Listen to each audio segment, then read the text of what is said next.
오늘은 사무엘하 5장 말씀을 통해서 강성해지는 이유에 대해서 같이 은혜 나누겠습니다. 우리는 이 땅에서 강성해지고 형통하게 살기를 다 원합니다. 머리 되어 살기 원하고 꼬리 되어 살기를 원치 않습니다.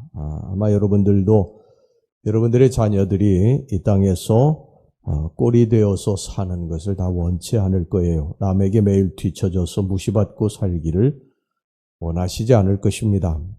하나님도 자녀들인 우리가 이 땅에 사는 동안에 강성하고 형통해서 머리 되어 살기를 원하시지 꼬리 되어 살기를 원치 않으십니다. 하나님이 우리들에게 머리 되어 사는 비결을 가르쳐 주셨는데 그 비결은 무엇이냐면 하나님이 함께 하심으로입니다. 하나님이 함께 하심으로 강성해지고 형통해진다는 것입니다. 자, 그럼 어떤 사람에게 하나님이 함께 하실까? 그것을 알기 위해서 우리가 이제 신앙의 사람들을 찾아가 보도록 하겠습니다. 먼저 요셉을 살펴보겠습니다. 요셉은 형들의 미움을 받아가지고 애굽의 노예로 팔려가게 됩니다. 그러나 요셉은 노예 생활을 하면서 한 번도 하나님을 원망하지 않았습니다. 사실 노예로 이제 팔려갔다고 하는 것은 평생을 노예로 살아야 된다는 뜻입니다. 우리는 요셉의 이제 결말을 다 알고 있기 때문에 요셉이 그렇게 큰 어려운 상황에 처해 있다 생각하지 않을 수도 있는데 그게 아닙니다. 사실 노예로 이제 팔려간 것은 평생 남의 집에서 노예 생활을 해야 되는 생으로 끝마쳐야 되는, 어떻게 보면 참 끔찍한 생이 그 요셉 앞에 펼쳐지게 된 것인데, 요셉은 그런 상황에서도 한 번도 하나님을 원망하지 않고요, 최선을 다해서 자기의 맡겨진 일을 감당하게 됩니다. 그러다가 이제 그 보디발의 아내의 모함을 받아가지고 이제 감옥에 들어가게 되는데, 이것도 절망적인 사건이죠. 사실은 주인의 아내를 강간하려고 했다고 하는 모함을 받고 감옥에 들어갔기 때문에 언제 죽을지 모르는 그런 상황이 된 것입니다. 그럼에도 불구하고 요셉은 그 상황 속에서도 하나님을 한 번도 원망하지 않았다는 것입니다. 최선을 다합니다. 창세기 39장 1절에서부터 3절까지 말씀 보면요, 요셉이 이끌려 애굽에 내려가매 바로의 신하 시위대장 애굽 사람 보디발이 그를 데리고 데려간 이스마엘 사람의 손에서 그를 산이라. 여호와께서 요셉과 함께 하심으로 그가 형통한 자가 되어 그 주인 애굽 사람의 집에 있으니 그 주인이 여호와께서 그와 함께 하심을 보며 또 여호와께서 그의 범사에 형통케 하심을 보았더라. 창세기 39장 20절에서부터 23절까지 보면요, 이에 요셉의 주인이 그를 잡아 옥에 넣으니 그 옥은 왕의 죄수를 가두는 곳이었더라. 요셉이 옥에 갇혔으나 여호와께서 요셉과 함께 하시고 그에게 인자를 더하사 전옥에게 은혜를 받게 하심에 전옥이 옥중 죄수를 다 요셉의 손에 맡김으로 그 재반 사물을 요셉이 처리하고 전옥은 그의 손에 맡긴 것을 무엇이든지 돌아보지 아니하였으니 이는 여호와께서 요셉과 함께 하심이라. 여호와께서 그의 범사에 형통케 하셨더라. 하나님은 어떤 환경에서도 하나님을 믿고 원망하지 않는 사람에게 함께 하시고 복을 주시는 것을 여러분 기억하시기를 바랍니다. 원망하지 않는다는 것은 뭐예요? 하나님을 믿는다는 것입니다. 지금 어렵고 힘든 환경에는 분명 하나님의 뜻이 있다고 믿기 때문에 원망하지 않는 것이죠. 요셉은 나중에 애굽의 총리가 된 후에 양식을 구하러 온 그의 형들에게 이렇게 말을 합니다. 창세기 45장 8절, 그런즉 나를 이리로 보낸 이는 당신들이 아니요 하나님이시라. 하나님이 나를 바로에게 아버지로 삼으시고 그 온 집의 주로 삼으시며 애굽 온 땅의 통치자로 삼으셨나이다. 노예로 팔려가게 하신 것, 이것들 하나님이 하셨다는 거예요.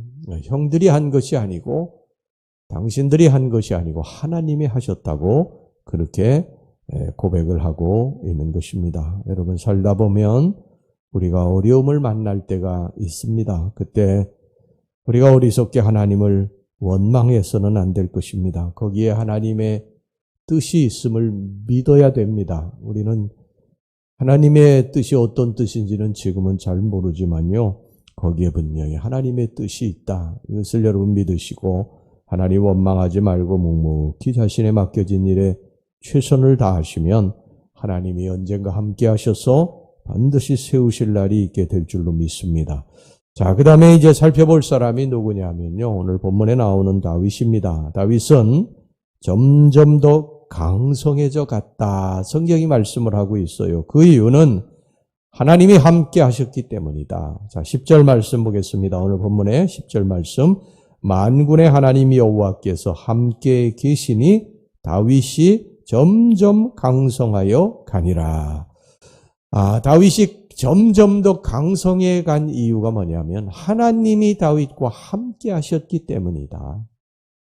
그러면 우리도 점점 강성해져 가는 이유는 하나님이 우리와 함께 하실 때 강성해져 간다고 하는 것을 알 수가 있는 것이죠. 다윗의 하나님을 향한 사랑과 믿음은 대단했습니다. 다윗은 우리가 아는 대로 사울에게 쫓겨서 유랑 생활을 10년 동안이나 했어요. 이리 쫓기고 저리 쫓기고 이 굴에 숨고 저 굴에 숨고 광야 있을 곳이 없어서 블레셋으로 또 망명까지 하게 되고요. 다윗이 잘못을 해서가 아니라 순전히 사울의 시기심 때문에 그런 오랜 고생을 한 것입니다. 10년을 쫓겨다니면서 몇 번의 이 사울을 죽일 수 있는 기회가 있었지만 하나님이 기름 부은 종을 내가 죽일 수 없다고 생각해서 그를 살려주게 됩니다. 그 이유는 뭐냐면 다윗이 하나님을 사랑했기 때문이에요. 사울 왕도 하나님이 세운 사람이기 때문에 내가 죽일 수 없다고 그렇게 하나님을 사랑했기 때문에 한 것입니다. 그리고 다윗은 무슨 일을 하든지요, 하나님 앞에 먼저 물어보고 일을 시작합니다. 오늘 이스라엘의 왕이 돼서 블레셋 군과 싸움을 하러 가는데도 다윗은 일일이 그것을 하나님 앞에 물어보고 있습니다. 자, 19절 말씀 보겠습니다. 다윗이 여호와께 여쭈어 이르되 내가 블레셋 사람에게로 올라가리이까? 여호와께서 그들을 내 손에 넘기시겠나이까? 하니 여호와께서 다윗에게 말씀하시되 올라가라. 내가 반드시 블레셋 사람을 내 손에 넘기리라 하신지라. 그리고 이제 23절 보세요. 다윗이 여호와께 여쭈니 이르시되 올라가지 말고 그들 뒤로 돌아서 뽕나무 숲을 맞은편에서 그들을 기습하되. 이건 무엇을 의미합니까? 여러분, 다윗은 제가 늘 말씀드리지만 일평생을 전쟁터에서 산 사람이에요. 그래서 전략이라든지 여러 가지 적의 동태라든지 이런 것들은 훤히 다 꿰뚫고 있는 그 지리적인 상황이라든지 이런 걸 다 알고 있는 사람이에요. 그럼에도 불구하고 이 다윗은 자기의 힘과 지혜를, 능력을 의지하지 않았다는 거예요.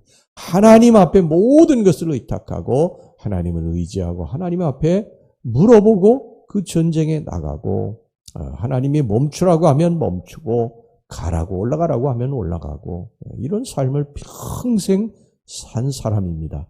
그가 목동이었을 때도 그랬고 또 사울왕에게 쫓겨다닐 10년 동안도 그랬고 왕이 되고 나서도 변함없이 이것을 변함없이 지키게 됩니다. 하나님은 이런 사람과 함께 하셔서 형통케 하심을 믿으시기를 바랍니다. 베드로가 밤에 물고기를 이제 잡으러 나갔어요. 그런데 한 마리도 그물을 던져 잡지 못했습니다. 이제 빈대로 돌아오게 됐습니다. 아침에 돌아오게 됐는데 예수님께서 나타나셔서 시몬아 깊은 데 가서 그물을 내려라 이렇게 말씀하셨습니다. 그런데 베드로의 오랜 그 어부 생활의 경험으로 보면 아침 나절에는 깊은 데 고기가 없어요. 그래서 밤에 배를 타고 멀리 나가는 것입니다. 그런데 베드로가 그렇게 말하지 않습니까? 주님, 제가 주님의 말씀에 의지하여 그물을 내리리다. 이 말은 무슨 말이냐면 제 경험상, 제 어부의 오랜 경험상 아침에 깊은 데는 고기가 없지만은 내가 내 경험을 꺾고 주님을 의지하고 깊은 데 아침에 그물을 내리리다. 이런 말이에요. 그런데 여러분, 아침에 깊은데 그물을 내리니까 그물이 찢어질 정도로 고기가 잡히지 않습니까? 여러분, 하나님은 이처럼 자신을 의지하지 않고 하나님 말을 의지하는 자를 형통케 하심을 믿으시기를 바랍니다. 자, 그 다음에 여기 이제 마지막으로 한 가지 더 중요한 것이 있는데요. 다윗이 하나님으로 말미암아 승리한 후에 그것을 내가 했다고, 내가 그것을 자랑하고 드러내고 내 공으로 돌리지 않았다는 거예요. 다윗은 하나님께 물어보고 블레셋 군대를 물리친 후에 그 공을 온전히 하나님께 돌리게 됩니다. 자, 20절 말씀입니다. 다윗이 바알브라심에 이르러 거기서 그들을 치고 다윗이 말하되 여호와께서 물을 흩음같이 내 앞에서 내 대적을 흩으셨다 하므로 그곳 이름을 바알브라심이라 부르니라. 내가 전쟁에 나가서 내가 승리했다고 그렇게 내가 자랑하지 않았다는 거예요. 공을 하나님 앞에 다 돌립니다. 다윗은 일평생 그렇게 산 사람이에요. 근데 사울은 그렇지 않았지. 사울은 처음에는 하나님 앞에 공을 돌렸습니다. 하나님을 위해서 전쟁에 이기고 기념비를 세웠다고 성경이 말씀하고 있어요. 그런데 점점 이게 변해갑니다. 나중에는 전쟁에 이기고 나서 성경에 보면 자기를 위해서 기념비를 세웠다고 그렇게 기록을 하고 있어요. 변한 것입니다.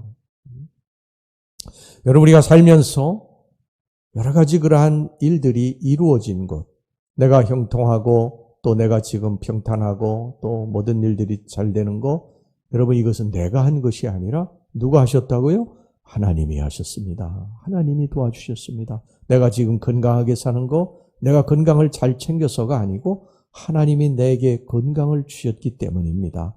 하나님 감사합니다. 여러분, 우리들이 무슨 일에 이제 감사한 일이 있을 때 여기 특별 감사 예물을 올리지 않습니까? 여러분, 이것은 무엇을 의미합니까? 하나님이 하셨습니다. 하나님이 도와주셨습니다. 그래서 올리는 거예요. 여러분, 이것을 내가 했다고 하는 사람은 여기 절대로 제단에 그걸 올리지 않죠. 우리가 이렇게 살아야 된다는 것입니다. 할렐루야. 이렇게 사는 사람을 하나님이 함께 하신다. 하나님이 함께 하신다. 내가 한 것처럼, 내가 이룬 것처럼 하나님을 대신해서 영광을 받으면 안 됩니다. 하나님이 하셨습니다. 하나님이 하셨습니다. 하나님이 이루셨습니다. 하나님이 영광을 받아 주시옵소서. 하나님 감사합니다. 이것이 우리가 형통할 수 있는 비결인 줄로 믿습니다. 할렐루야. 기도합시다. 자비로우신 하나님, 우리들이 살면서 힘들고 어려운 일을 만나도 우리는 끝까지 하나님을 믿게 해 주시옵소서. 이 힘들고 어려운 이 상황이 하나님이 어떤 계획하심이 있음을 분명히 믿게 해 주시기를 원합니다. 그리고 하나님 원망하지 아니하고 하나님 더 붙들고 의지해서 반드시 하나님의 뜻을 찾고 승리할 수 있도록 도와주시옵소서. 우리가 형통하고 평탄할 때, 건강할 때 이 모든 일들을 하나님이 이루셨다고 믿게 해 주시옵소서. 하나님이 이루신 것이지 내가 잘나서 내가 훌륭해서 내가 한 것이 아니라는 사실을 날마다 기억하고 하나님 앞에 영광을 돌리고 하나님 앞에 감사하며 살아가는 우리 성도들이 되게 주시옵소서. 예수님 이름으로 기도하옵나이다. 아멘.